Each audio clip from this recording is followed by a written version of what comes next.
யோகி ஆதித்யநாத் வந்து பிரச்சாரம் பண்ணிக்கிட்டு இருக்கும்போது என்ன சொல்றாருன்னா, இப்போ ஆட்சிக்கு வந்தா பிஜேபி எங்கேயுமே வந்து அடுத்த 5 வருஷத்துல எங்கேயுமே பள்ளிவாசல வந்து பாங்குடைய ஓசை வந்து கேட்காது, சப்தம் கேட்காதுன்னு வந்து உளறி கொட்டியிருக்காப்ல. श्रेष्ठ भारत बनाना है तो सबकी भावनाओं का सम्मान करना होगा. ஏய், நீ இன்னும் திருந்தலையா? போடா, இந்த எலெக்ஷனோட ஓடி போயிரு.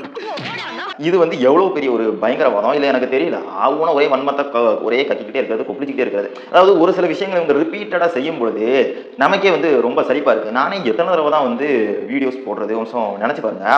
இப்போ திரும்ப அன்னைக்கு கூட மதாலாதவி ஹைதராபாத்தில் உள்ள ஒரு எம்பி கேண்டிடேட் மதாலாதவி பண்ண சம்பவம், பள்ளிவாசலை பார்த்து அம்பு விட்டது, எலெக்ஷன் அப்போ இஸ்லாமிய பெண்களை குறிப்பார்த்து செக் பண்ணது, அதுக்கப்புறம் வந்து ஞான்வாபி மசூதி இடிப்போம்னு சொன்ன அசாம் ஹிமந்தா பிஸ்வா சர்மா அசாமுடைய சிஎம், இப்போ இந்த யோகி ஆதித்யநாத் சொன்னது, இதையெல்லாம் பார்க்கும் பொழுது ரொம்பவே சலிப்படிக்குது.